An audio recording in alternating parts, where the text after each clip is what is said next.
एक कॉरपोरेशन या तो निगम नेशनल वाइड या स्टेट लेवल का होना चाहिए, जिसमें किसानों की सारी समस्याएं इसमें पहुंचनी चाहिए और सुलझानी चाहिए। ये दो नए मुद्दे इसमें आए और इसमें ये जो ड्राफ्ट हमारा पहला था, जो विजन डॉक्यूमेंट है आईकैन का, वो देवेंद्र शर्मा की एडवाइस से तैयार किया हुआ है। अच्छा। हाँ, तो हमारी कोशिश फार्मर्स ग्रुप में भी यही है कि जितने भी लोग आए, आपका ऑर्गेनिक वाला आइडिया बाद में हमने ज़्यादा डेवलप किया है। मेन डॉक्यूमेंट में एक लाइन है, ये हमने इस पर जोर दिया हुआ है इसमें। तो ठीक है, वो तो फिर अपडेट होता रहता है ना हाँ। टाइम के साथ साथ। तो इस आइडिया ये है कि हम एक नए इंडस्ट्रियल पॉलिसी की जगह पर कृषि आधारित पॉलिसी पर जाएं, तब इस देश में रोजगार की समस्या हल कर। एक बात ये है कि कैपिटलिज्म ना एक ऐसी चीज़ है जो जब जे इसने कोई भी काम करना होता है तो पहले ये कोई ह्यूमन फेस बनाता है उसका। जब ग्रीन रेवोल्यूशन का स्लोगन हमारे इंडिया में आया, जिसका पंजाब सेंटर बना, तो उसका जो मेन स्लोगन था यही था कि हिंदुस्तान में भूखमरी है, हमारे पास अनाज की कमी है और इसलिए हमें ग्रीन रेवोल्यूशन की ज़रूरत है। मतलब उसका ह्यूमन फेस क्या बना? भूखमरी मिटाना, कुपोषण को दूर करना, ये ह्यूमन फेस बनाया गया था उसका। लेकिन रियल में उसका उद्देश्य और था। रियल में उनका उद्देश्य था कि हमारी जो नेचुरल एग्रीकल्चर थी, इसको इंडस्ट्रियल एग्रीकल्चर कैसे बनाया जाए, या इसको और सौखे शब्दों में हम ये कह सकते हैं कि हमारी जो नेचुरल एग्रीकल्चर थी उसको इंडस्ट्री पे कैसे डिपेंड कर दिए, पहले डिपेंडेंट कैसे बना दें और वो इंडस्ट्री की बैसाखी के बगैर चल ही ना पाए। इसलिए ये जो हिडन एजेंडा था उनका, हमारी मतलब एग्रीकल्चर को, जिसको अब आज हम सौखे शब्दों में कारपोरेटाइज करना कह देते हैं, ये हिडन था। लेकिन सामने क्या था कि भूखमरी ज़्यादा है, हमारे पास PL 480 के तहत हम गेहूँ उगाते हैं, वो शर्तें लगाते हैं, ये करते हैं, वो करते हैं। आज भी आप किसान मोर्चे पे जाके सुनोगे ना, तो बहुत सारे किसान लीडर यही भाषण करेंगे वहाँ कि हमने इनका ठूठा चढ़ाया, हमारे साथ अब ये, मतलब उनको यही नहीं पता यार ये ठूठा चढ़ाया कहाँ चढ़ा दिया हमने इनको। क्योंकि किसी के पास ये फैक्ट नहीं है कि जब ये स्लोगन आया उस समय हमारी कंडीशन की थी। आप 1951 का सेंसेक्स ले लो, मैं बोल सकता हूँ ना इस सेंसस है जे ਆਪਾਂ इसका लिए ना 1951 का, उस समय हमारा जो एग्रीकल्चर प्रोडक्शन था, अपना महेश थोड़ा ध्यान दे, ये थोड़ी सुनने वाली बात है। क्योंकि 1951 में हमारे पास 20.58 मिलियन टन चावल थे, 20.58 मिलियन टन। गेहूँ सी हमारे पास सिर्फ 6.46 मिलियन टन, और कोर्स ग्रेन था हमारे पास 15.38 मिलियन टन, जिसको हम अगर टोटल बना लें तो ये बन जाएगा 44.42 मिलियन टन। ये हमारे पास एग्रीकल्चर प्रोडक्शन था और उस समय हमारी पॉपुलेशन थी 33 करोड़। ठीक, अगर आप 33 करोड़ को में डिवाइड कर दोगे पर मतलब पर्सन इसको निकालोगे, तो ये 116 किलोग्राम बन जाता है, यानी 318 ग्राम रोजाना बन जाता है। 318 ग्राम डेली पर पर्सन बन जाता है अगर हम पर कैपिटा निकालें। तो इसमें एक और चीज़ देखो कि ये इतना बनता था उस समय, इसमें ना तो दालें शामिल थी, वो एक्स्ट्रा थी, एनिमल प्रोडक्ट्स नहीं थी शामिल, दुध मीट अंडा वगैरह, फैट्स नहीं सी शामिल, तेल नहीं सी, चीनी, फल सब्जियां, मतलब ये कोई भी ਇਹਦੇ ਚ शामिल नहीं सी। मतलब ਇਹਦਾ मतलब ये शामिल कर लिए तो हमारा पर कैपिटा 400-500 ग्राम तक पहुंच जाएगा मोटा मोटी। अब देखो कि हमारे पास सबसे ज़्यादा जो प्रोडक्शन हुई इंडिया में वो हुई 2017 में। 2017 से बाद फिर उतनी प्रोडक्शन नहीं हुई। 2017 में जो प्रोडक्शन हुई उसमें सीरियल ज़्यादा आ गया, चौल और गेहूँ, ठीक है। सीरियल भावें आप इन जनरल अनाज को ही बोल देते हैं, लेकिन ये स्टार्च वाला अनाज होता है उसी को हम सीरियल बोलते हैं, ठीक है। उसमें कोर्स ग्रेन नहीं आता सीरियल में। अच्छा हाँ, ਇਹਦੇ ਚ ਕੀ ਆ ਕਿ ਇਹਦੇ ਚ ਜੇ ਅਗਰ ਇਹਨੂੰ ਵੰਡੀਏ ਤਾਂ 506 ग्राम पर पर्सन आता है। और इतनी डेवलपमेंट जिसको हम वह कह रहे हैं। और इसमें जो ग्लोबल 100 इंडेक्स है उसमें 2017 का ग्लोबल 100 इंडेक्स है, उसमें हम 119 देशों में 100वें नंबर, ठीक है।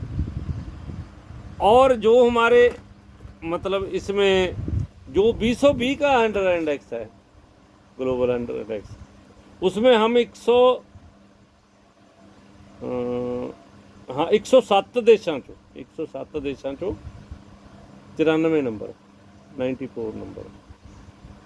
अब देखो ये बताते हैं कि हम पहले हमारा नंबर 100 था, अब 94 हो गया, हमने 6 स्कोर अचीव कर ले। लेकिन ये नहीं बताते वो 119 देशों में था, ये 107 देशों में है। ये नंबर वो 119 पीछे था, ये 107 पीछे है। अब ये है कि मतलब जेड़ा दुनिया के लोगों की हेल्थ क्यों खराब हो रही है, उसकी एक वजह ये है कि हमारा जो खान का प्रपोर्शन है ना, फूड का प्रपोर्शन वो बदल गया। इसमें कोर्स ग्रेन तो 51% हो गया, रूट्स एंड टर्बज 5.3% हो गया, एनिमल प्रोडक्ट 13.5% हो गया, फल सब्जियां दालां सुक्के मेवे सिर्फ 8.2% रह गए, तेल फैट्स चीनी 19% रह गया, और अदर जाजे 2.8% रह गया।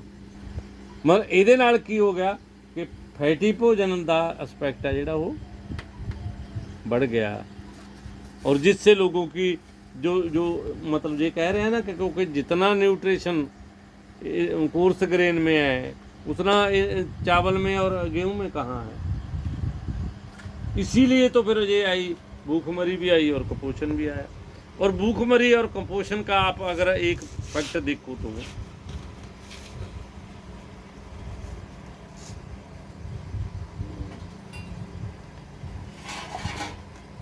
अनीमिया इन इंडिया चिल्ड्रन ਦੇ ਵਿੱਚ 2016 में हमारे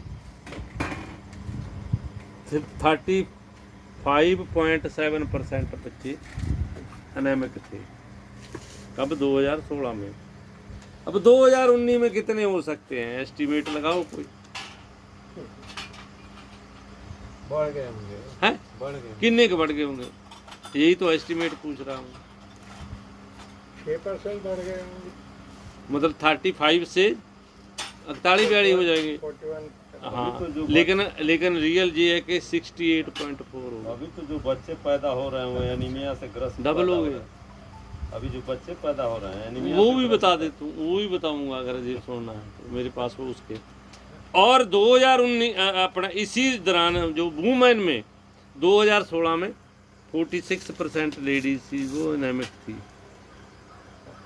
और 2019 में 66.4 होगी। और हम कह रहे हैं कि हम प्रोग्रेस कर रहे हैं, हमारा एग्रीकल्चर बड़ा प्रोग्रेस कर रहा है। और भूखमरी वाले लोगों की गिनती पहले से ज़्यादा होगी। फिर हम अगर हम 1951 में जितने लोग जहाँ भूखे थे अब उससे ज़्यादा हो गए, तो हम कैसे कह सकते हैं कि एग्रीकल्चर का प्रोडक्शन बढ़ा है, ये हो गया है वो। हाँ, ये कह सकते हैं कि यार हमारा एग्रीकल्चर का प्रोडक्शन इम्बैलेंस हो गया। इम्बैलेंस कैसे हो गया कि हमारे पास पहले गेहूं और चावल कम थे, अब हमारे पास गेहूं और चावल तो सरप्लस हो गया, वो तो सरप्लस हो गया, लेकिन अब हमारे पास दालें फूड कम हो गया। नहीं, जो जिस पर हम इंडिपेंडेंट थे, हमारा प्रोडक्शन सेल्फ सफिशिएंट था, खाने वाले तेल दाला, उस पे हम डिपेंडेंट हो गए। अब दाल आ रही है कनाडा से, तेल और दाल दोनों, और तेल तो ज्यादातर जो पाम आ रहा है, में पाम आ रहा है जो ये तो इंडोनेशिया मलेशिया से आ रहा है सारे का सारा। खतरनाक है। मतलब आज 65% जो हमारा खाने वाला तेल है वो हम बाहर से ले रहे हैं, सिर्फ 35% तेल हम है। तो जो ले रहे एक बात ये हैं है। परसेंट का ही सवाल नहीं है, वो पूरा जहर है, वो एक अलग बात है। वो बहुत खतरनाक बात है। एक बात और है कि अदानी बाहर जमीन खरीदता है, वहाँ दालें पैदा करता है हाँ, वो इतने और यहाँ बेचता है। नहीं, वो जो सोया दे रहा है वो सारी बीटी दे रहा है, और सोया का जो तेल आप खरीद रहे हो वो भी बीटी खरीद रहे हो। बहरहाल अब मैं इस पर थोड़ा सा, क्योंकि किसान आंदोलन की कोई नहीं करेंगे, हाँ जी, शॉर्ट में कर लीजिए। नहीं आए तो हमारे पास ये बैठे हैं, पहले हम पानी ठीक है, पानी पर किसानी खत्म करके किसानी तब खत्म पानी चलेगा। करने पर ही करेंगे, लेकिन मैं थोड़ा सा नहीं, मैं तो यही कहना चाहता हूँ कि अगर हमने इस डेवलपमेंट जो मॉडल है इसमें हम कोई बड़ी तब्दीली नहीं कर पाएंगे, और एक बड़ी प्रॉब्लम हमारे सामने एग्रीकल्चर के सामने जो सबसे बड़ी प्रॉब्लम आ रही है आने वाले दिनों में जो आएगी, वो आएगी क्लाइमेट चेंज की और ग्लोबल वार्मिंग। हमारे इंडिया में 1000 हॉटस्पॉट बन रहा है। हॉटस्पॉट का मतलब क्या है कि कुछ ऐसे खित्ते बन रहे हैं कि वो थोड़े से खित्ते में ही टेम्परेचर बहुत बढ़ जाता है, 1/4 और उसमें एक बड़ी अगली उसमें ये एक बात ये हो रही है कि जो पहले 3 दिन के लिए बढ़ता था टेम्परेचर, अब वो 7 दिन के लिए बढ़ना शुरू हो गया। ये दुनिया में भी हो रहा है और इंडिया में और साउथ एशिया में खास करके हो रहा है। हमारा मानना ये है कि साउथ एशिया में पॉपुलेशन इसलिए ज़्यादा नहीं है कि ये लोग बैकवर्ड हैं। साउथ एशिया में पॉपुलेशन इसलिए ज़्यादा है कि जहाँ पॉपुलेशन के रहने ठहरने का, उसके कॉन्फिडेंस का ज़्यादा बढ़िया एटमॉस्फेयर आ रहा है, और हमारी स्पीड बढ़िया है, क्लाइमेट बढ़िया है हमारी। उसकी वजह से हमारा जो साउथ एशिया है इसको एग्रीकल्चर का हब तो बनाया जा सकता है। कनाडा की तो मजबूरी है कि 3 महीने जहाँ सूरज ही नहीं निकलता, वहाँ फसल आप कैसे पैदा करोगे। 6 महीने जहाँ स्नोफॉल ही हो ही जाता है, आप वहाँ क्रॉप कैसे पैदा करोगे। हमारे तो हर समय यार हर मौसम मिलता है। एक साइड आम भी आ रहा है और दूसरी साइड सेब भी चल रहा है। हमारे तो ऐसी स्थिति है, मतलब नेचर ने जो हमें दिया है क्लाइमेट के एंगल से देखो। इसलिए बात ये है कि जब तक हम पूरे एग्रीकल्चर के मॉडल पे नहीं सोचेंगे और मांगे करते रहेंगे, और 3 लाख रिपील भी हो जाएं। अब 2 और बातें आ गई, नहीं, एक तो आ गई ये फोर्टिफाइड फूड वाली जो कल भी थोड़ी सी हमने की थी, और दूसरा अभी इन्होंने एक स्कीम लॉन्च कर दी पाम ऑयल प्रोडक्शन। और वो पाम ऑयल प्रोडक्शन कहाँ कर रहे हैं ने? इंडोबार निकोबार द्वीप समूह पे कर रहे हैं जी, और आंध्रा में कर रहे हैं, तटीय एरियो में कर रहे हैं, और इसमें कर रहे हैं अपना मिजोरम, नॉर्थ ईस्ट में, सारे स्टेटों में कर रहे हैं। उनका करेंगे क्या कि सारा फॉरेस्ट काटेंगे और पाम का फॉरेस्ट लगाएंगे, और ऊपर से जो ये लेंगे सैटेलाइट पिक्चर, उसमें आपको दिखा देंगे कि फॉरेस्ट कवर हमारा बढ़ गया है। जैसे कल भी बात हो रही थी कि फॉरेस्ट कवर बढ़ाना है, वो तो बढ़ जाएगा, आपको कहाँ से दिख जाएगा। लेकिन वो बात ये है कि इंडिया का जो एटमॉस्फेयर है वो पाम ऑयल के सूटेबल नहीं हैगा। बाकी पाम ऑयल में इतनी सैचुरेटेड मतलब वो है फैट है, वो हेल्थ के लिए भी ठीक नहीं है। हेल्थ के लिए हमारे है जी? फॉरेस्ट कवर नहीं, अब वो कैलकुलेट क्या करते हैं, ग्रीन कितना है, हाँ, green। लीव्स, ग्रीन, हाँ हाँ तो हाँ, ग्रीन इसलिए leaves हाँ बढ़ वो जाते ठीक है, हैं। हाँ इसका वो ठीक है मतलब आपकी ये बात, नहीं हाँ कि जंगल साफ नहीं हो हाँ रहे हैं। हाँ। इसलिए मैं ये कहना चाहता हूँ कि देखो अगर ये 3 लाख ये कह भी दे मोदी कि ठीक है यार बंद कर देते हैं, हम इसको वापस कर देंगे, अब तो वो ला ही नहीं बना रहे, डिसीजन नहीं कर रहे, फोर्टिफिकेशन का डिसीजन आना कि कोई ला।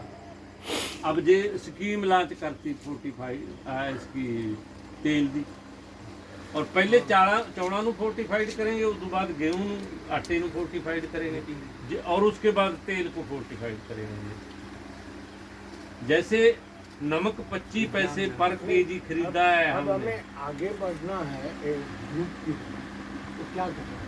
नहीं, वो ये है कि अगर हम प्रोग्राम पूरा एक देखो, जब हम एक बच्चे को स्कूल छोड़ने जाते हैं, अपने छोटे बच्चे को स्कूल छोड़ने जाते हैं, उस समय एक अपना विजन होता है कि मैं इसको पढ़ा के क्या कराना चाहता हूँ। उसी दिन जिस दिन हम स्कूल में एंट्री कराते हैं ना, पेरेंट्स का कोई ना कोई सपना होता है, उनका कोई ना कोई उद्देश्य होता है कि स्कूल में इसको मैं क्यों छोड़ के जा रहा हूँ, स्कूल में इसको मैं क्यों पाने जा रहा हूँ। उसके पास पूरा एक विजन होता है कि मैं इसको वहाँ तक ले जाना चाहता हूँ। वो जाए ना जाए ये अगली बात है, लेकिन एक विजन होता है। जब तक हमारे पास एग्रीकल्चर का एक पूरा विजन ना हो, वो मैं नहीं कहता कि पहली क्लास वाला IAS बनेगा, वो तो किसी दिन बनेगा जाके। उसके लिए तो मतलब तो विजन तो हो ना कि आप करना क्या चाहते हो। मेरा कहने का मतलब ये है कि हमारे बात प्रॉब्लम ये नहीं कि हमने करना क्या है, कैसे करना है। असल में हमारी जो डिस्कशन आ जाती है वो आ जाती है कैसे करना है, हमारी करना क्या है पहला ये तय हो, ये लोग कर लेंगे। फिर अगर लोगों का विजन बन जाएगा तो लोग कर लेंगे। एजुकेशन का विजन कैसे बनाया है कैपिटलिज्म ने कि हर बच्चे को पढ़ाओ, हर बच्चे को पढ़ाओ, और विजन बन गया लोगों का। और अनपढ़ माँ बाप भी कह रहा है यार मैं तो अनपढ़ रह गया, मेरा बच्चा ना रहे, किसी तरीके से उन्हें पढ़ाने की कोशिश कर रहा है। इसलिए वो उसको ऐसे कोई नहीं कहता कि ऐसे स्कूल चल जा, ऐसे ना जा ना, उसका एक विजन बना दिया उन्होंने, ये सबको पढ़ा, बच्चों को पढ़ा दो अच्छे रहोगे। और ऐसे तरीके से अगर हम टोटल एग्रीकल्चर का एक विजन बनाएं और वो ऐसी सोसाइटी का विजन बनाएं, और ये विजन फिर लोगों में हम जागरूक करके लेवल पर लेकर जाएं। तो अब देखो मैं एक बात और आपको लास्ट में कहना चाहता हूँ कि पहले जो जितने ये 32 किसान संगठन है हमारे बड़े पंजाब वाले, ये इस बात को मानते नहीं थे। अब कुछ कहने लग गए कि ग्रीन रेवोल्यूशन फेल हो गया। अब अग्रहा ग्रुप तो सीधे तौर पे कहने लग गए कि ग्रीन रेवोल्यूशन तो पीड़ा पड़ गया, मतलब ग्रीन तो जेलो हो गया, ठीक है ना। इसलिए सोच वो भी रहे हैं, लेकिन अभी वो इस सिस्टम के दायरे के अंदर रह के ही फार्मर को मुक्त करना चाहते हैं, जो पॉसिबल ही नहीं है। इसलिए मेरा लास्ट में यही कहना ट्रैक्टर ही प्रतीक रहेगा, है जी। अभी ट्रैक्टर ही सिंबल रहेगा किसानों का। हाँ, इसीलिए देखो ट्रैक्टर तो हम अब देखो हमारे में दोगलापन कितना है। हम कारपोरेट का तो बाईकाट करेंगे और ट्रैक्टर कारपोरेट पे कारपोरेट वाले ट्रैक्टर पे चढ़ के एजिटेशन करेंगे। तो उस दिन आपने ये बात मैं अच्छी बताई थी कि जब देवेंद्र शर्मा बोल रहे थे, उस दिन आप आए थे, आपने अच्छी बात बताई थी कि कहाँ है हमारी खेती, ट्रैक्टर चलता है, हार्वेस्टर कंबाइन चलाते हैं, हर चीज़ आप मशीनों पर चला रहे हैं। तो आज की खेती आप खेत में कुछ भी करें, इंडस्ट्री को ही सपोर्ट कर रही है। इंडस्ट्री को सपोर्ट कर रहे हैं, और ये मिनी कारपोरेट इंडस्ट्रियल के आज का किसान जो पंजाब और वो मिनी कारपोरेट है, एक मेगा नहीं कारपोरेट नहीं आप उसको कह सकते। वो देखो कारपोरेट के एंगल से चलने वाला है, कारपोरेट तो बड़ी चीज